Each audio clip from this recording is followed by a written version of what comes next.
What's up, everybody? Today we are going to learn how to talk about agreement in English. Do you know how to talk about agreement in English differently? That's what we are going to learn today.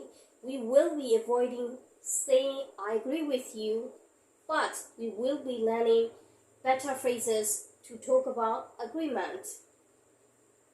If you want to further improve your English speaking skill, then try to speak differently for the same things. That is why I'm gonna share over 25 better phrases to talk about agreement. So let's begin. The first part is when you agree with someone. For example, the movie that we watched last night is amazing. The story and the performance are brilliant. Instead of saying, I agree with you, you can say, I know, right? I know, right? But I don't like sad ending.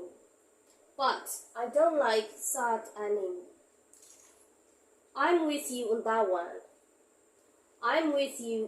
one. Let's move on to the second part. When you accept someone's advice or idea. For example, I think we should invite our old friends to our party.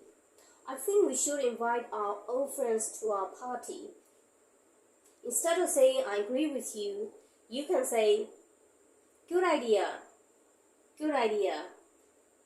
good point. I don't see why not. Let's move on to the third part. When you agree with somebody completely. For example, I don't like new president. He has no political experience and knowledge. Instead of saying I agree with you, you can say I agree with you 100%.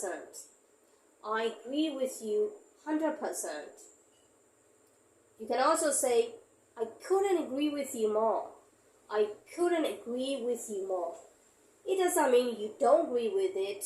It does mean you totally agree with it. You can't agree with it more than that because you have agreed totally. You can also say, absolutely, exactly, for sure.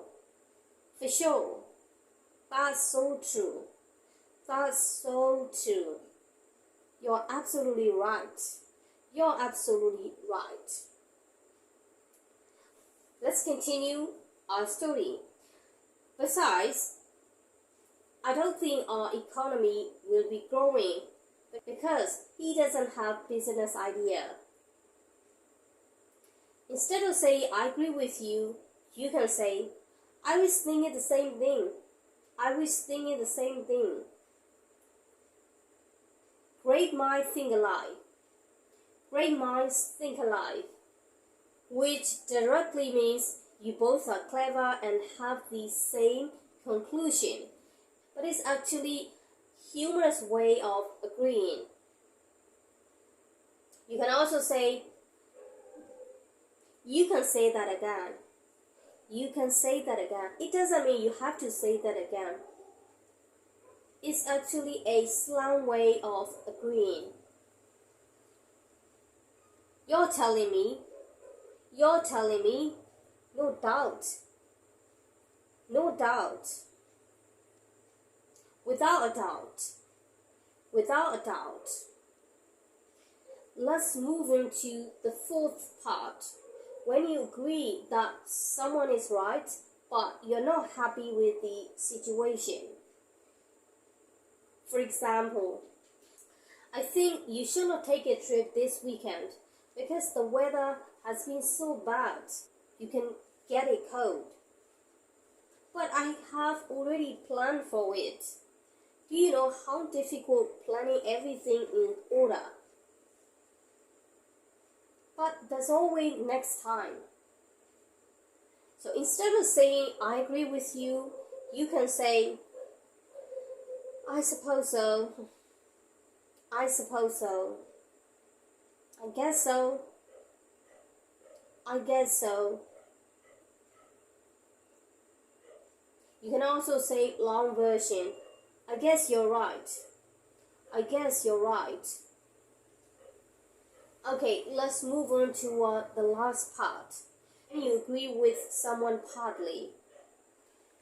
For example, I think using a bike for transportation is good for health. I think using a bike for transportation is good for health.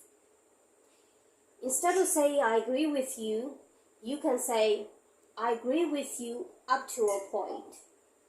For example, I agree with you up to a point, but when you have to go somewhere urgently, using a car is better. You can say you got a point there. You got a point there. For example, you got a point there, but sometimes traffic jam is bad, so using a bike will be quicker than a car. You got a point there, but sometimes traffic jam is so bad, so using a bike will be quicker than a car. Well, this is all for today, and I really hope you learned something from it. If you like the video, don't forget to like, comment, and share it. If you don't want to miss anything, make sure you subscribe the channel and hit the bell down below so that you will get every video. Thank you for watching.